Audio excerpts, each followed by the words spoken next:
Welcome to Home and Away, a Tottenham Hotspur podcast hosted by myself, Graham Spice, and Glen Cowie, where we discuss all things Tottenham Hotspur with both a match attending and international supporters view. This week's episode will take a look back at a painful North London derby with guests Richard Stafford and Hamish Girvan from New Zealand Spurs Supporters. A lot to get through, so let's get into it. Let me be the one that you turn to, someone you can rely on, closer each day, home and away. Glenn, are you good? I was good until I watched the North London derby. I was very good. I had a pretty good weekend, actually. I did a scout camp, which is a lot of work, but it's quite rewarding. And the weather was glorious. It was like 32 degrees. The scouts, it was nice to see them achieve some stuff. So, yeah, I was good. And then I decided to watch the North London derby on delay. I think I was about an hour and a half behind live because it kicked off at 3:30 in the morning for me. I should have just messaged you and said, don't bother, shouldn't I? No, at that point. By that stage, it was already done. It's always hard for my wife because she knows the score usually, because then she always knows then how I feel. So she knew going in but then she also looks and she goes, I could tell you, but I think you need to watch it for your podcast and you need to enjoy the pain. I'm like, yeah, you're probably right. So yeah, not to answer your question, mate. I'm okay. I was a lot better and then Spurs happened. How are you, Graham? Are you well, mate? The only positive I can take out the weekend is that it was the last game of the weekend. So I didn't spoil my entire weekend. Just the end of it. I'm good. I'm all right. I went out the weekend. Saturday, went into London. I had a cheese meal on a barge in Paddington with my daughter. It was a Christmas present I got. Cheese? Like cheese fondue? We're both really big. We both like cheese. And basically they had a completely cheese themed. So we had like cheese curds and then a cheese board with like a selection of cheeses and basically just sat there and ate cheese. It was very nice. You'll be well now. The next first game you go to, mate, you can go to the cheese room. I'm surprised you haven't been there yet. It's a floating cheese room. It's a barge moored on the Union Canal outside Paddington. But indeed, cool, well, our cheese room, anything attached to Spurs at the moment is bloody sinking, isn't it? Because what a shit show that was. But maybe before we get into that, for our viewers and listeners, we have Richard rejoining us. But Hamish, welcome, mate. Really good to have you on. We always like to ask why Spurs. I didn't get a choice. I don't think Graham got a choice. Richard, similar. But why Spurs for you, mate? Is it something that they found you found them? Have you been to a game? Any memories? But over to you, Hamish. It'd be good to know your story on why you support Tottenham. Yeah, thank you. And thanks for the invite. Yeah, I guess back in the mid-80s, there wasn't any Premier League live, or there wasn't the Premier League there, but First Division coverage here. There was a program called The Big Match, which was on a Sunday at lunchtime that Brian Moore ran, which was a delay from the weekend before. I used to being a rugby fan as well, but it was on and I used to watch it. And Glenn Hoddle was in the Spurs team there, and I quite liked the look of the white shirts and his style of play, and he scored some spectacular goals. And I thought, this is a team I'll sort of follow, but it was very casual. Then I moved to London in the early 90s, and I did the first game I went to was a Spurs game. Do you remember who it was against? Yeah, it was against Liverpool, and Spurs actually beat Liverpool, and I think Liverpool won the league that year. It was Paul Stewart scored. I remember that. So and I was in my sort of early 20s then, and from then I just carried on and stayed on in London for 5 years, and actually by sheer fluke got a marketing job with Holston Pills, who were the sponsor of Spurs. Yeah. It was just a sheer fluke. So I ended up in my last year in London actually hosting customers in the Holston Pills box. How good. And the sad thing is a lot of the customers that used to come were not fans of whoever Spurs were playing that day. I remember a Sunderland fan being there, and I think we were playing Leeds or something. It was cool. And I used to have access to the sort of the sponsors lounge afterwards, and sometimes the players used to come in. I wasn't rushing up getting autographs and that, because I sort of had a suit and tie on in those days, sort of helping host. Yeah. But yeah, so since then, and then I've been back in New Zealand, had a stint in the States, just been following the Premier League ever since religiously. Much easier now than it ever used to be, right? It's a truly global game now. Well, like Richard, we covered this when he was on for the first time your time difference, I mean, it's just after 10 a.m. there. So you're like a full, 13 hours ahead. So I guess the North London Derby kickoff for you would have been 3 a.m. So it's negligible, just an early start. Yeah, that's actually a good time, I think. I've got a job. I usually head into work about sort of 20 past 7 in the mornings anyway. So it was actually not bad timing. It's PM kickoffs in the UK. There are bits of killers. They're 4 o'clock. Or they don't happen that often anymore, really, do you? 1:30 in the morning. Yeah, Champions League, I guess you're laughing, right? Because this week I've got 7 a.m. Thursday morning. You've got 9 a.m. So, yeah. Well, 9 a.m. you just have to take a half day off work. Well, much like Richard's T-shirt there, which I need to get a copy of. Do you see that, Graham? 4 a.m. kickoff, call the boss, I'm not going to work. I might need to get one of those. Like that. Close to me. Yeah.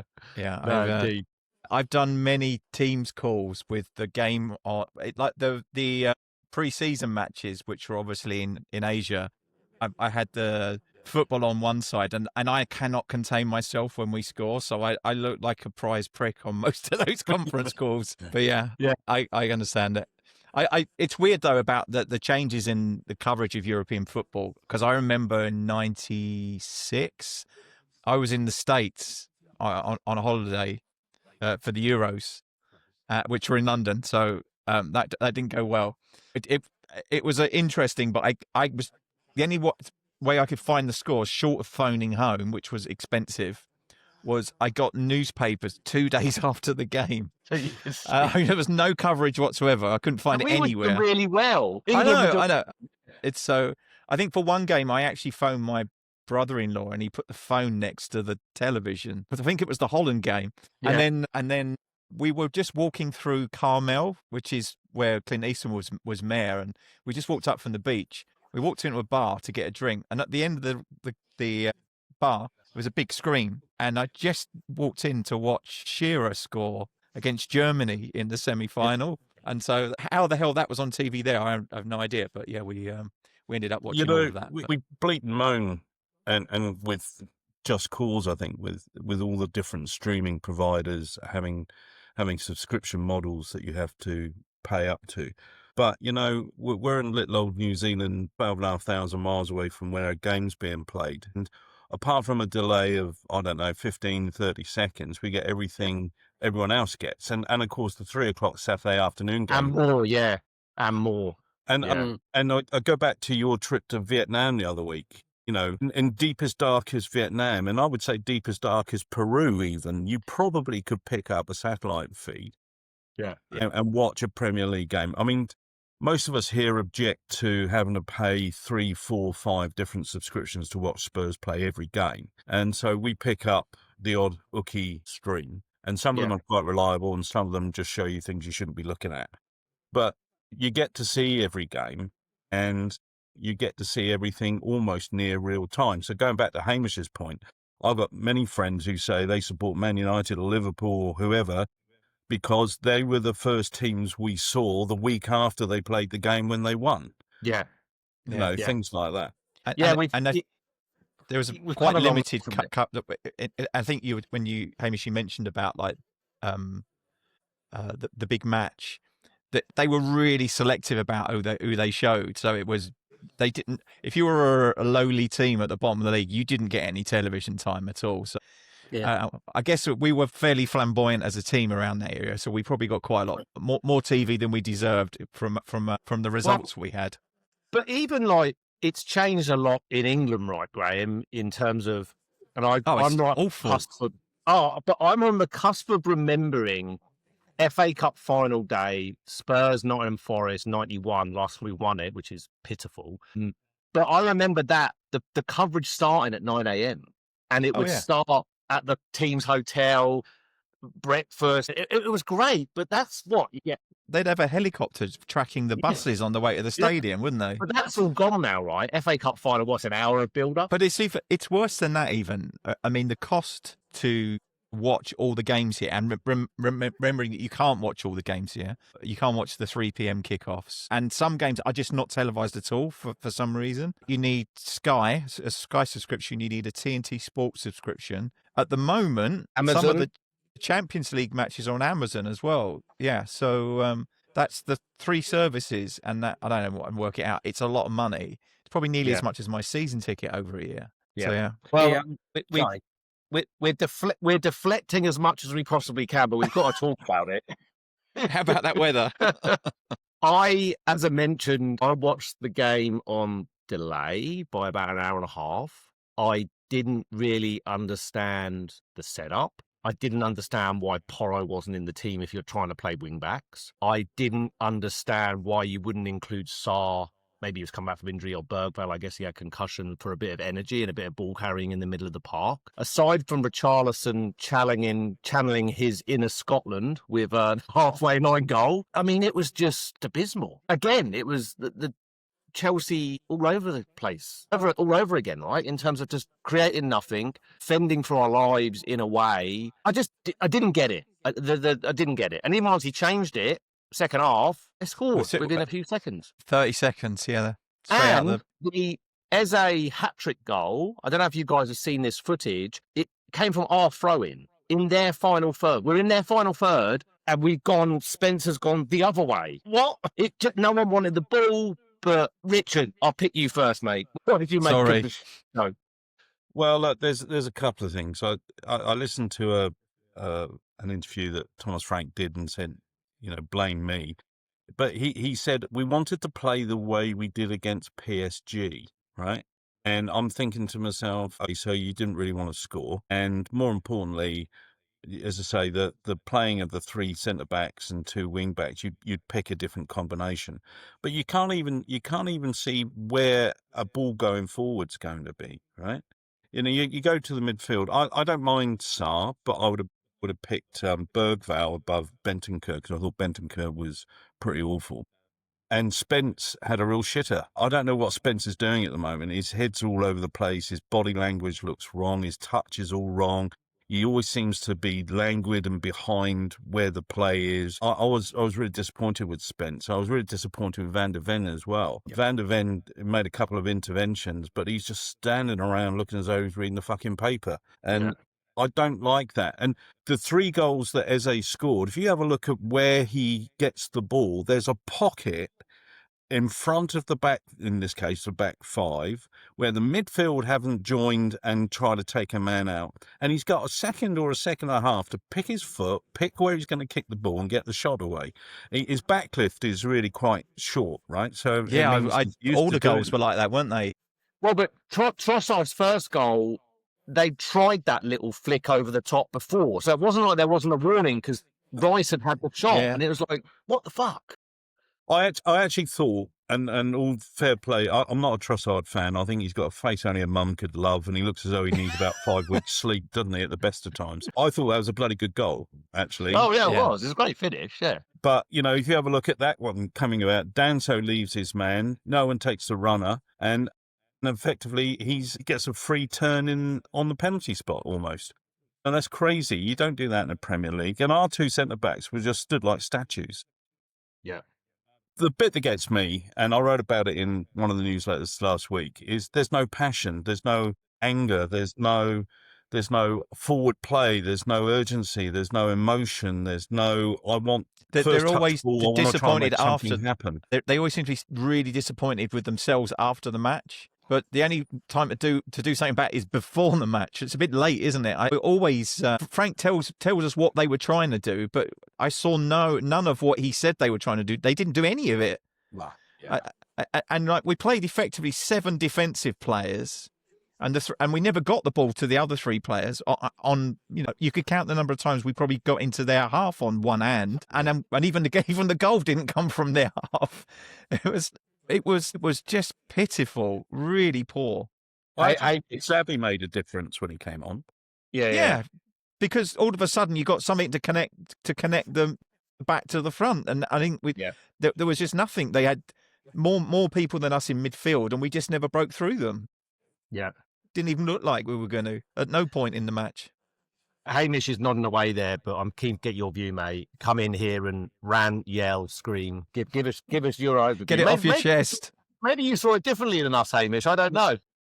Not at all. But I'll go on a bit of diatribe here.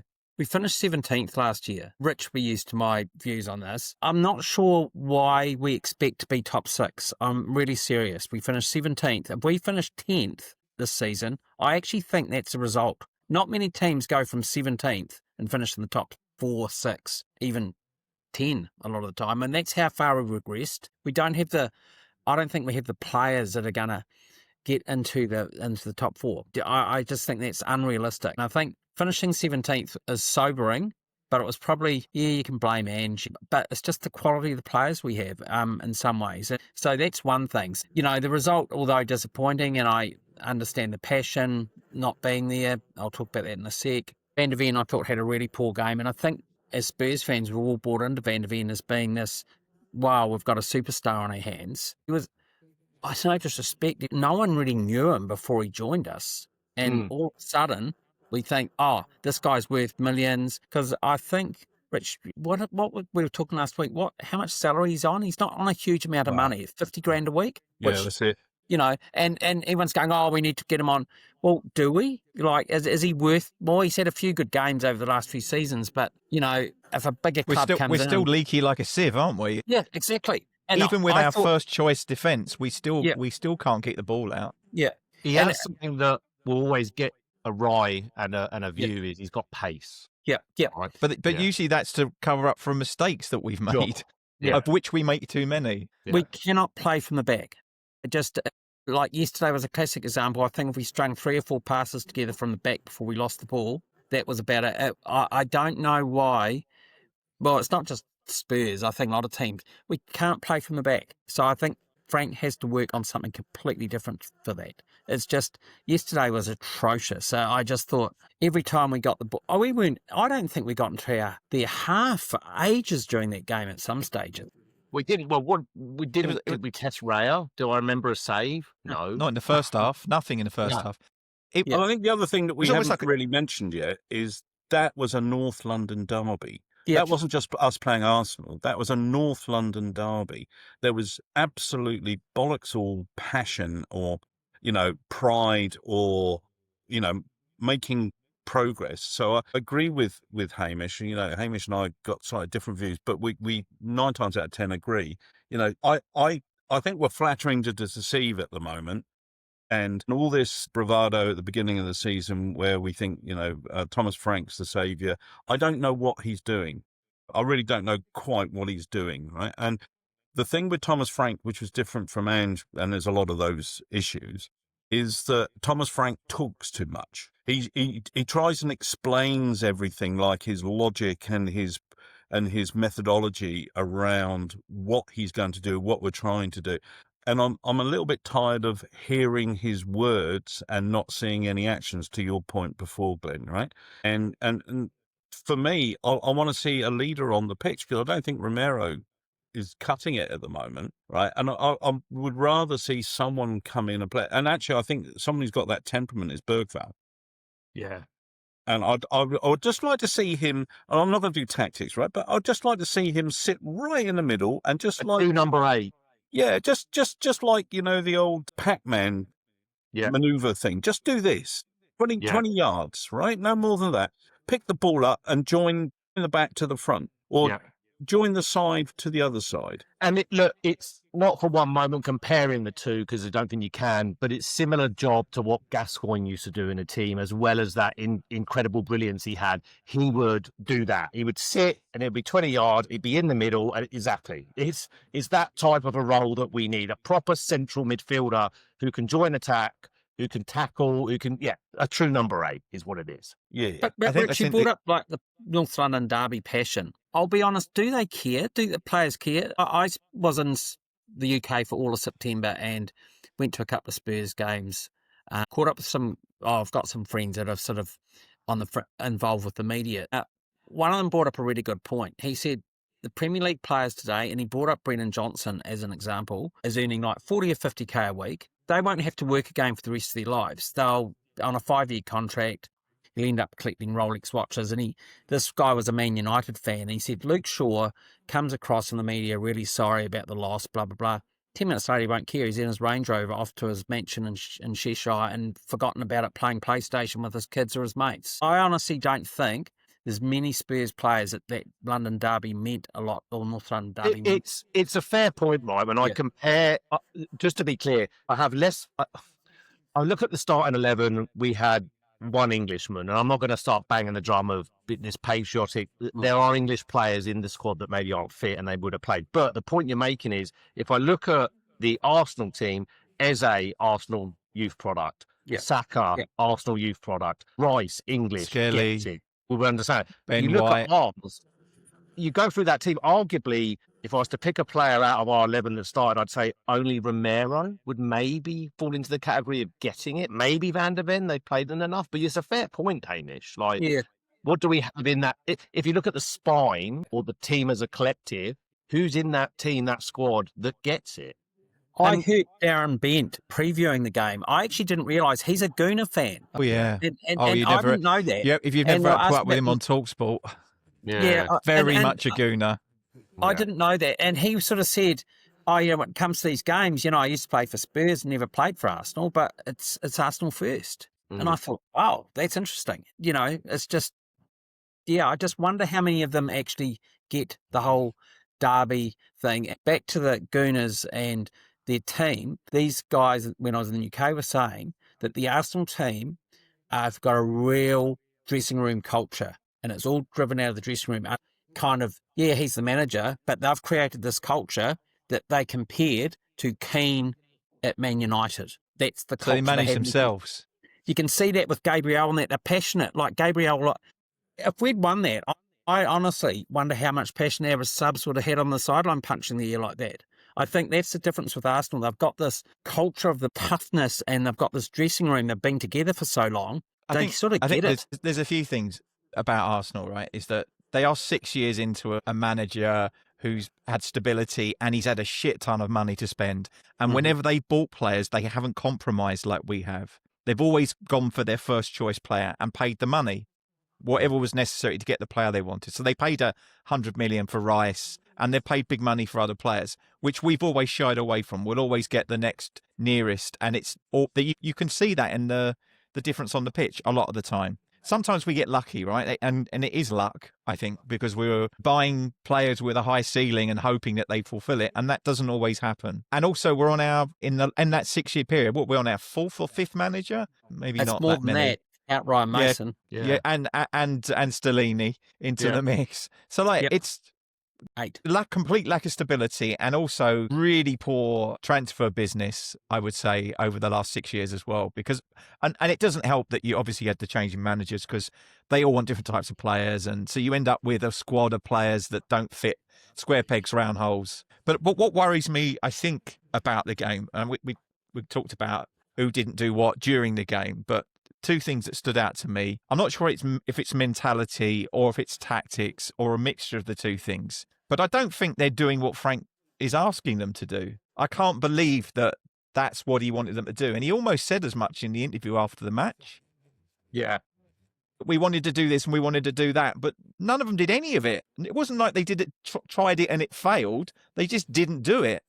That's a problem in itself. Exactly. So I'm wondering, are they listening to him or are they incapable of doing it? And neither of those bode well for Frank, right? And we've got a tough run of games coming up. Yeah. Go ahead, Richard, please. After Sorry, you. I'll just to back Hamish up, I think our transfer policy, and to your point exactly, Graham, it's like a make, do and mend. We've had a policy in the distant past where the ultimate signing of the contract has been via Daniel Levy. Now, you can't keep blaming Daniel Levy forever, but the legacy of what players are in the squad at the moment has been down to him. And ultimately, I just don't think our players are good enough. And to your point, Arsenal have gone out and got their number one choice. Secondly, when their number one choice has been achieved, they've gone out and got the second choice as well. You have a look at Zubamendi, right? So, I mean, the squad depth, and their centre backs, pairings. Ben White can't get a game, and he'd walk in. Yeah, I know, and quite right too, because he's a stroppy git. Yeah. At the end of the day, we've got to have that mentality. And your point's valid about it's taken 6 years to mature all of that. But I don't think Spurs fans are prepared to put up with the shit in between times, right? Which is going back to, we can forgive if you've got passion and you show some wherewithal to try and win games. But when you just give up and don't do as the manager says, you're rightfully going to get all the criticism from all the fans who want to see either, some progress towards a cup going through in a round, or at least some trying. And there was no trying in any of that yesterday. It's like sorry, go on, go ahead. So I was just going to say, Odebert was a good example. Odebert gave the ball away yesterday when he was surrounded by 4 Arsenal players by trying to dribble his way out. Yeah. Right? And he loses the ball in the midfield. Right, it was out on the wing. But for God's sake, use the top 2 inches and kick the ball down the line. At least make them go and work for the ball. Javi did similar in the middle of the park when he came on as well. Just going back to your point, Graeme, on recruitment, and apparently we're being told this new era, we've got money to spend, we're going to do things differently. Then in January, Semenyo has a release clause, right? Excuse my French, but go and fucking pay it and some. Like, go and pay 10 million extra, because Chelsea, Arsenal and other clubs have been behaving like that for years, right? Go and get the player we need, because we need a left-sided player who is competent, strong, and is ready-made. And a goal threat. And a goal threat. Go and get him. Just go and get it done. I don't want to hear, but he might not come because Bournemouth are punching up. We're a bigger club than Bournemouth, right? Any Bournemouth fan want to come on in and have a chat with me about that, that's fine. I think you're doing well, but we're a far bigger club than Bournemouth. Go and get him. Go and act like it. Go and pay the money. Go and do it. It's just so frustrating. My one other thing, and that lengthy diatribe about whether it's mental or tactics was just the first one. The second one was, is Romero our club captain? Because if he is, why wasn't he the one who came out and did the interviews after the match? Why was it Vicario? Why was Vicario thrown under the bus after that match? Where the fuck was the captain? I find this whole, and it was similar under Ange, in fact, this whole leadership team. There's not a single leader amongst them. Not one. Captain. And can you imagine Gary Mabber having this leadership team thrown around him, rammed down his throat, and then, no, poor performances or good performances, Gary Mabber was the captain, right? Back in the day. I agree with you, mate. It's an absolute shocker. It's like last year under Ange, Tal was thrown under the bus a few times in front of the media. He was on loan. He was the one that, I can't remember what game it was, where he was arguing with the fans and stuff. I remember that, But why did Ange have him in the spotlight? He wasn't even he was on loan. He's only like 19. Yeah. It's just... And the club completely fed them all to the wolves, though, didn't they? The club did nothing to protect them. Nothing. Back to what Rich was saying, how long are we going to blame Levy? Because I have this awful feeling that we as Spurs fans will blame him for failures for the next 2 or 3 years. As far as I'm concerned, he's gone. Yeah. So we will live or die by the decisions we make from the 1st of January. I'm hoping is, on that, who hired Frank? Who made the decision? Because it's all a bit muddy, isn't it? Langer. Did Levy have an influence? He was still probably, He probably had to sign it off. So then you start to go the other way on this, and you put in, to me, Graeme, a direct chat last night. PSG lost, Fulham draw, Newcastle lost, Brentford draw, Prague win, Forest lost, Liverpool lost, Palace lost. If that goes the way it goes, and if you look at form, you wouldn't be surprised to see that happen. And I'm not for one moment saying Frank out or anything like that, but I'm just putting it in the room. Who hired him? And is that going to be their get out? Well, it wasn't our hire anyway. The results aren't going well. Piss off. And they get their man in. And we start all over again. Yeah, we start all over again. But the reason I put it in the room is, did the current hierarchy hire him? Did they all sign off? We've had some changes, right? We've had people move on. So do we get to January with those results, if that's how it plays out? And do they use that as a get out and say, well, he wasn't our hire anyway? They would never say that. Was Levy the only one making decisions at the club? A $1 billion business of a club? I can't believe that's the case. I think he's in it. I'm putting it in the room because we're just saying, how long are we going to blame Levy? So then will the club, off the basis of their decisions moving forward, they will blame him. They will blame him. He's their scapegoat, and he has been. Sure. That's why they talk about it like it's a new thing rather than. Sure. They basically replaced an employee. That's what they've done. But then does Frank become? It's just like the no difference to lamb in this. Is it Thomas Frank in a few weeks, months' time, when the results have come well? Getting rid of Levy's no different to changing the manager. He's just another employee of the club. Sure. I hope they don't get... I think Frank needs 3 years, honestly. I don't disagree with you, Hamish. I think it'd be madness to make a change, but I'm just thinking in my ways of how could they justify doing it? Well, it wasn't our hire, so we're going to get our man in now. Yeah. Well, what I think- heard yesterday, they're blaming Levy for Izzy not coming. Apparently, Levy was He was doing. never coming. He was always going there. I know he was, but they're saying, Levy tried to put in clauses about Champions League and all this sort of stuff, and whereas Arsenal just went and paid the money. Well, He probably did, right? There's probably truth to that, but I think we were just fully played by a player that wanted to go back to his boyhood club. But sorry, Richard, you're going to come in there, mate. Yeah, so the thing about Frank's quite interesting, right? So if you have a look at the hierarchy in the club, you got the owners, you got the shareholders, and then you got the recruitment guys, and then you got the manager, right? So if we take the Levy and above out of the equation, we can only make changes 2 times a year, and that's in the windows. And the windows are in January and after June, right? In between that, we can't do anything. So that then means the onus is back on the manager to manage what he's got during that period of time, right? So here's the thing. What style of football is Thomas Frank trying to play? And if we go back to your point, Glenn, around, perhaps the players not doing, or Graeme, I can't remember who said it, but the players not executing what Frank has put out there. He'd have tanking, yeah. Then what do you do? What do you do? And it's down to the management of those players. So I think the manager has got to earn his spurs, and that kind of falls into the argument that Hamish has put in forward. How much progress is realistic for this season from 17th, right? And I think somewhere around between 10th and 8th or something would be a major. But that doesn't mean, and it's not an excuse, and it doesn't mean that we don't try to get better, right? And I just think that these guys look as though they were beaten. You have a look, they were walking around the pitch yesterday. They weren't trying to make a difference. They were walking around the pitch. You have a look at Paulinho, you have a look at Xavi, you have a look at Odebert. When we had the ball, which wasn't very often, there wasn't a real go at trying to make a run behind their back four. It was on walking, and actually the player with the ball had no one to pass to. So that mentality has got to stop, and the manager's got to be able to impart that and see that happen, or else get the guys out that have good enough players. But we can make them better for a period of time. And I think that's something that I'm interested in, right? Because I'll get there in a minute. The coaches, there we go. It's a really hard word to remember.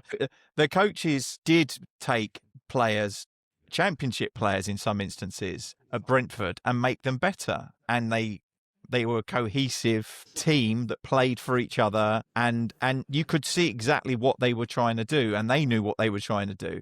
So I don't understand with better, in theory, better quality players, why they've not been able to. I don't see any. I don't think we're playing PSG this week, right? We'll talk about that next. I don't think we're better than when we played PSG last, and that was in August. I don't think we've improved at all. I think, if anything, we've regressed. I think we look worse. It comes back to my original point, Graeme, either on a podcast or just you and I were talking. Is there a danger when we appointed Frank, and I said this, not because I dislike the guy, is there a danger that it's a Graham Potter at Brighton scenario, where the reason he's good is because of what he's got around him, the club he's at, very, very similar to, or you could label the same with Ten Hag at Ajax, right? They were very, very good. He got the Man United job. Yeah, he won them a couple of things, but he wasn't great. So do you feel that the job's not? It's like the perfect storm. It's like it's all the components, and it's like when, probably similar to what you're saying. Like sometimes when Brighton sell players, they look don't shit even see because of how well done they are and the setup they have. Yeah, the whole the whole thing. Right? It's the sum of the parts rather than the individuals. Yeah. I just don't see any sign of that at the moment. But maybe he needs more time, and this season feels like it's going to be. We're not going to do very much. Maybe we can have a run in the FA Cup, but could get a lucky run. We're unbeaten in Champions League, right? Take it for what it's worth. We haven't been great in some games, but we are unbeaten. So we were unbeaten away till yesterday as well. Sure. It's going to be one of them weeks, isn't it? You would hope that we might not finish top 8 Champions League, but you would hope we would drop into that playoff to give us something to play for. I don't think we're just going out the Champions League, in my view, and I'm sure this will come back to haunt me. Maybe we will, but I think we can have I dare say, a bit of fun in that and get to the knockout in some way, shape, or form. But yeah, it's a worry in terms of.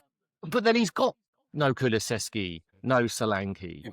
as far as attacking options. Solanke is a very important player to how Spurs play. Not just how Frank plays, but how Spurs play in terms of bringing others into the game. I think Xavi and Solanke could really work well together. We've just not had the opportunity to see it. We've not seen Kulusevski under Frank either, right? And I think he can be integral. But again, to your point, Graham, yesterday when you were messaging me, will we see that? Will he get the time? If those results go the way that we'd hope they don't, will they pull the trigger? I hope not. I don't want to see another change. I really don't. Who would it be? That's the thing. We always ask. Always with Spurs, they don't seem to have a plan B. Like most clubs, I think, have a plan B. I think Man City have got a plan B for when Pep goes. Don't know who it is, but they will have someone. They must have. Yeah, they've got a short list. We don't have a plan B. If We have this waiting period where heaps of people are linked to then turn us down. And I don't know. Was Frank the first choice when Ange left? I don't know. See, the other thing about Frank is he managed a side that didn't play in the Champions League, right? So this is his first. Going back to the segue into the Paris game, right? So no Europe whatsoever. He's never managed. No Europe whatsoever. So he was at a club where the only thing he had to focus on was the domestic leagues and cups, and in a club that was possibly accepting of the number of losses they were going to get, and he just made that number slightly less than the expectation of the supporters, right? Which meant that they finished mid to lower table and therefore weren't relegated. In a club like Tottenham, our expectations are that not only do we progress up the table, but we do it in a stylish sort of way, and we actually push somewhere near the semis, the quarters, the semis, and the finals of the cup competitions. And I don't really think he was put under that type of pressure at Brentford. So when you start thinking about the other managers in the Premiership who's got Premiership experience, like Iriola and Glasner, bringing them in could actually have the same effect. Really good guys in the clubs that they're at, but when they transfer all of that knowledge into the Tottenham engine, it doesn't quite play out in the same way. And that's the same with a lot of the foreign guys. So I don't actually think that the Mourinho and the Contes of the world were such a bad idea. You bring in a proven winner at the highest level. But you're right. I mean, Xavi Hernandez, maybe. But at the end of the day, you can't keep blaming the managers. You've also got to have the squad of players. And we don't have that. I'm quite interested to see with Paratici back what January will look like. I think January will be buying the Juventus reserves again. You know what the Paratici Langer reminds me of is the odd couple. Liverpool. Well, Liverpool when they had Roy Evans and they went they had a joint manager. Remember that? Who was it? It was Roy Evans and somebody else. Was it Houllier? Oh, but it didn't work. Ronnie Moran, was it? No, there was joint managers, and I can't remember. I'll look it up. Anyway, the point I'm making is it won't work. You can't We did it. We did it as well, right? We did. Yes, we did. It was that Doug Livermore and was it Shreves or Shreves? Peter Shreves, Doug Livermore. But it seldom works. Across any business, any role. If someone was to be hired in the position I have at work and they said, you're doing a joint role with XYZ now, piss off. It's not going to work. He's got his ideas, I've got mine. I don't see Johan Langer and Paratici. I reckon by March, April, there'll be one guy left. I just don't see it working. Well, it happened previously when Paratici came in before, didn't it? And out of the two, I'd rather Paratici, just to be clear. Even if his checkered past, he's got some absolute gems up his sleeve somehow. Yeah, I don't want to know how he's getting the players, but I want him to get the players. Correct. Yeah, exactly. I don't know how you're doing it. It's like fell off the back of a lorry. Yeah. As long as we got plausible deniability, we're all good. Yeah. No, indeed. Can I just add something to this, back to the FA Cup and semi-final? Hey, I take the cups. There shouldn't be any expectations there. Imagine if we got Chelsea or Arsenal or even Man City away in the first round. It's end off. Yeah. And it can happen.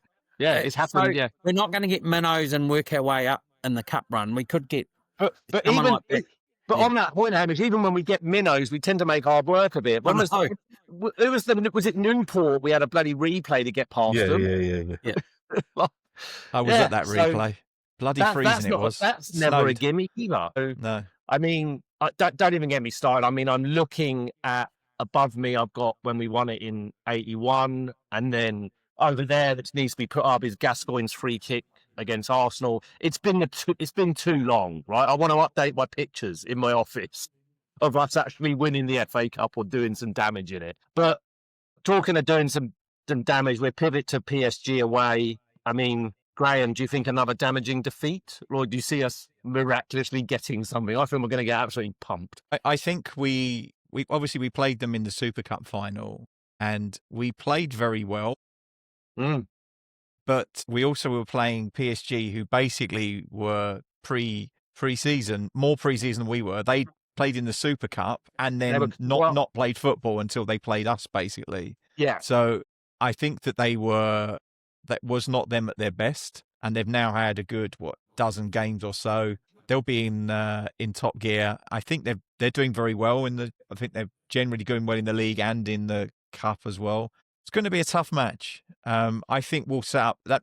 This is my worries that now I think what we saw yesterday is pretty much the blueprint for tomorrow, because he even said we wanted to play like the way we did against PSG. So for me, it probably means that we'll do the same thing. And my worry is if we can't create chances against Arsenal, we're certainly not going to do it against PSG. So I'm worried that it's going to be a very similar game with very little output up front for us. I just remember those last 10 minutes against PSG in the summer, right? When it looked as though PSG just went into second gear. They had the runners down the wing, they had runners down the middle, and they just attacked us like a Panzer division and took us apart in 10 minutes. I'm imagining that for the whole game. Yeah, I think the last 10 minutes we'd made a lot of substitutions, and I felt like the quality of the players on the pitch dropped significantly. I think you mentioned earlier about like Arsenal going out and buying the best and the second best player in the position. Well, I think that's that's basically raising the ceiling, but also raising the floor. The drop is never as significant. Like sometimes when we have subs, if we've got no Solanke and we've got Richarlison's not been playing well. He scored a couple of goals, and his overall contribution isn't great. And so there are other players where we bring people in and there's a massive drop off. So I think that could be a problem for us as well. Also, let's not forget Moani isn't in the squad, right? Or is he in the squad? He is. Sorry, Tell is, and Moani, yeah. So Moani will probably play. I'm wondering whether he'll start, given that Richarlison started the North London derby. You'd expect he probably would. Yeah.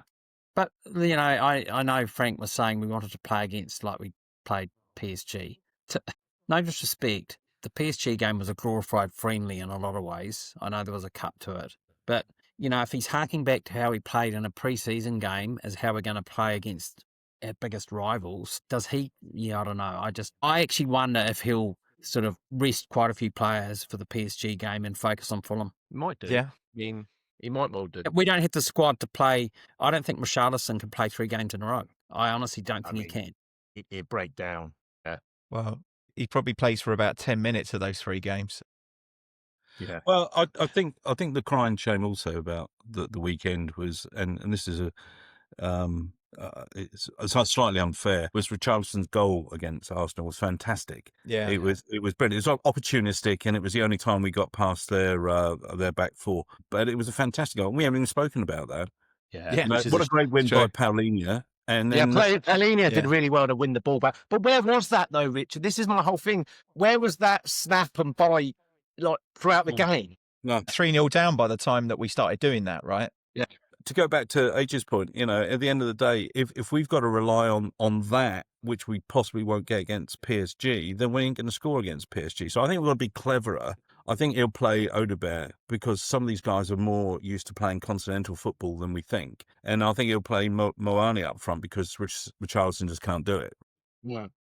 So I do fear for the fact that this hole in the middle has got to be plugged somehow. And I think he'll be a brave man if he puts in a Sarr or a Bergvall, but that's what I would do. I don't think Bentancur at the moment is doing the business. And you got to bear in mind, he got a yellow card in Uruguay, followed by a straight red, followed by a yellow card. Yeah, so against America, wasn't it? Yeah, he played the US, yeah. He's obviously off the pace somehow or not concentrating or whatever. So just give him a break and let someone else play. So I kind of agree. I think he'll mix it up a little bit more, but you need someone in the middle just to stop these guys running straight at you. The other positive you could think is, hey, with all the media there's been about how bad we were against Arsenal, the players actually pick themselves up and actually have a blinder. You could look at it like that, but I hope so, but I think we've been here before. Yeah. Well, The other thing is we've heard nothing about Archie Gray. Has he been injured or is he fit? He was, but he's been available to be selected for the past 2 or 3 games, and we've just And heard the nothing. interesting one with him is when we signed him, it was well documented that Frank and Brentford wanted him, Yeah, and he's not been using him. yeah. So I To don't be honest, know he couldn't have done a worse job at right back than Spence, could he, yesterday? Absolutely. So I don't know where they see him fitting in. And to go back to the point of changing the midfield, it wouldn't be such a daft idea to stick him in there. Mm. Get your foot on the ball I and sadly think with Gray, that was a levy buy for full potential. Hey, let's play him for 2 or 3 seasons. We paid 40 for him. He'll be England captain. We'll get 80 or 100 for him. That's honestly what I think why we signed Gray. I wouldn't 'Cause disagree. We didn't need him at the time. But he was a complete bonus in the sense of all the injuries that occurred under Ange. Got a lot more minutes. Totally. Yeah. But he wasn't a player that came straight in and was going to change the team around. Well, both him and Bergvall were not supposed to play 50 matches last season, right? They were probably supposed to play a dozen or something like that, and spend a lot of time on the bench and learn their trade. But we obviously didn't have that luxury. We've also got one other game to cover, but before we do that, in terms of preview, I'll go around the room. PSG, a prediction. I think they're losing 3-0. I can't see anything beyond a defeat. Graham? 3-1, yeah. 3-1. Yeah, Hamish? I think someone's going to score from the halfway line again. There you go. Yeah. Hamish, any score? I'll go we play well, but we lose 2-1. There you go. Richard? Yeah, 3-1 sounds about right. I just can't see our defence keeping them out. Nah. And I can't see us creating a whole lot. We were one of the highest scorers about 4 matches ago in the leagues, but we've lost that spark up front. But I do think we'll get a goal somewhere. Yeah, somehow. Well, game I'm actually, in many ways, not more concerned by, but it's a tricky one. The next one following is Fulham at home, but an 8 p.m. Saturday night kickoff. I really hate those games. 7 a.m. for me, 9 a.m. for New Zealand. But for you, Graham, it's Saturday night. That was never when you'd go watch the football. That's sacred. That's out with the missus for dinner. Well, it's basic. You have to leave mid-afternoon to go there, and then I don't get home till gone midnight. It's crap. Yeah. Are you going? Are you going to utilise? Yeah, I'm going. Yeah, you're going to. Who are you taking? Have you got any victims? I don't know. I don't know yet. I don't know if I can persuade anyone to go with me at the moment. It's not. Just it's on not those easy. Team kickoffs. It's really weird as well. And I think I've said it before. Like the number of people the season ticket seats around me, hardly anyone is going to games. They're like they're all being resold. So it's like a completely fresh set of faces every week. And I expect it will probably be fairly similar on Saturday. Because again, just a quick bit about Fulham, right? Fulham's last 6 away games are 5 losses and a draw. And they've scored 4. Tottenham will see. Dr. Exactly. Scored 4, conceded 13. That's got Dr. Tottenham written all over it. Yeah. Hamish, you were going to say something on the 8 p.m. kickoff, mate? Those 8 p.m. kickoff games, I was in London and went to the Wolves game. Now, that kickoff time changed 3 times. I was in New Zealand trying to coordinate a holiday around it and ended up going. But I could just tell the atmosphere was not. I was at the West Ham away game 2 weeks before. That had, believe it or not, a better Spurs atmosphere than the home game did. Yeah. Always, yeah. Wolves. I felt for the Wolves fans having to head home if they got home that night. Probably had to stay over in London. There's another. We've got the Newcastle game that's coming up. Is the away game? That's an 8:15 p.m. kickoff. Week, I think. Is it midweek? Yeah, midweek, yes. I think it's a Tuesday or Wednesday night. Yeah, so basically there is no train. There's no train home, so you either drive in or you're staying over. Yeah. The other worry of Fulham is Silva is under so much pressure. I think he's one of the favourites for the next manager to go, because they've had such a bad run. And, he's going to be up for it. He was linked with so many jobs over the summer. And Ryan Sessegnon, a couple of goals then, Graham, is what we're saying. Well, he scored against us last time we played him, right? Last season. Yeah. I think that's the game when I was in Dubai, I think. They've got the equivalent of an up-and-coming Eze or Semenyo in Iwobi, right? So I said to the guys 2 seasons ago, 3 guys that we should be tracking and trying to get are Iwobi, Semenyo and Eze, or in any one of those combinations. And Iwobi, I think, is in that mould. He needs a haircut, but apart from that, he's all right. But Rich, do they fit into our team? Like, everyone's going, oh, we need Semenyo from Bournemouth and that. He might get to us and get completely lost. It's just... Well, like Xavi, think- you mean? Xavi Simmons. Yeah, like exactly. Abby, who's looking more and more like David Luiz with his hair. He needs to sort that out. But no, I hear you on Semenyo, Hamish. Yeah. I think the two things I have in favour of signing him and just breaking the bank is he's a starter. He just slots straight in.